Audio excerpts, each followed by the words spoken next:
Je m'appelle Joy et je suis communicatrice animale. Je voyage dans le monde entier pour écouter les animaux.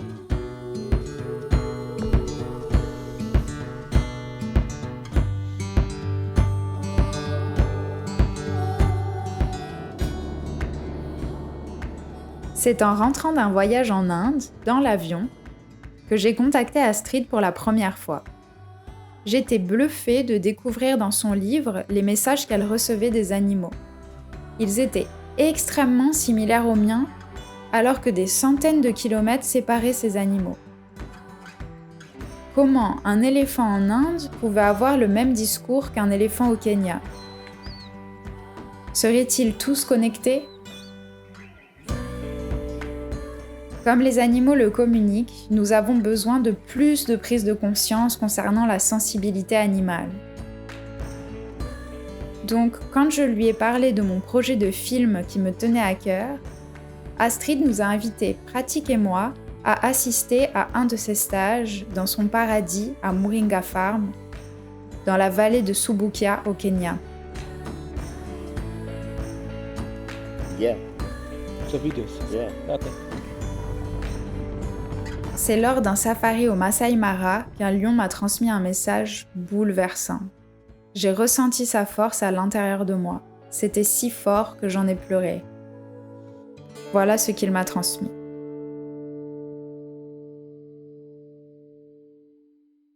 Tu ressens ma force? Puisque tu ouvres cette communication, je te la partage. Elle vit en moi, mais tu pourrais te la réapproprier. Les humains, vous n'êtes pas très nombreux à connaître cette puissance intérieure. Et tu sais pourquoi? À cause de vos peurs. Cette peur permanente dans laquelle vous baignez.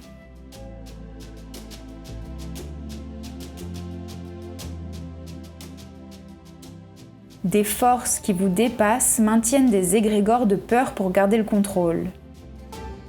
Et dès que vous essayez d'en sortir, vous êtes rappelé à l'ordre. Lorsque vous êtes dans le mental, vous absorbez et validez ces peurs. Mais lorsque vous êtes connecté à votre cœur, à votre intuition, alors vous pouvez suivre votre libre arbitre et en sortir. Et c'est à cause de cet égrégore que vous courez après la vie. La perfection, les vacances, et même après la meilleure photo. Mais où êtes-vous quand vous courez? Une personne qui vit sa vie sans la ressentir, c'est une vie sans âme, sans amour, une vie pour rien. Le monde dans lequel nous vivons est déséquilibré. Les éléphants eux-mêmes n'arrivent plus à rétablir l'équilibre et la paix sur le plan énergétique.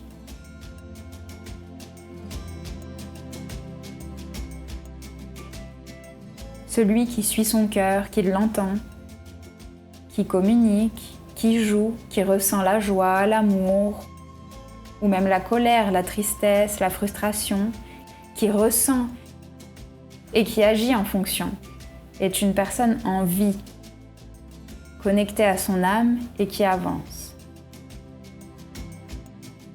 Alors reconnectez-vous, soyez attentif à vos émotions. Et regardez vos animaux, imitez-les, eux savent. Moi, je ne suis ni plus ni moins qu'un grand chat. Et nous, les félins, nous portons en nous la force et l'assurance. Vous avez la chance d'avoir des félins miniatures auprès de vous. Des mini-fauves qui vous accompagnent pour vous transmettre toutes ces qualités. Ils sont là pour vous enseigner à croire en vous, à être fiers de vous, à vous aimer tel que vous êtes. Ils vous donnent de la force, vous mettent face à vos peurs pour les surmonter. Les chats, comme les lions, comme tous les félins d'ailleurs, n'ont pas besoin de l'humain. Ils vont et viennent, ils se nourrissent d'eux-mêmes, en chassant quand ils en ont la possibilité. Certains chats sont sauvages et heureux. Acceptez de ne pas tout contrôler. Avec vos peurs, Il vous arrive de les enfermer, vous les coupez de leur instinct naturel, mais souvenez-vous de l'essence même de vos petites bêtes. Elles ne sont pas seulement des peluches de canapé, mais bien des êtres instinctifs et indépendants. Rappelez-vous qu'en dissipant vos peurs, vous devenez vraiment le chef de votre vie et vous attirez à vous ce dont vous avez besoin.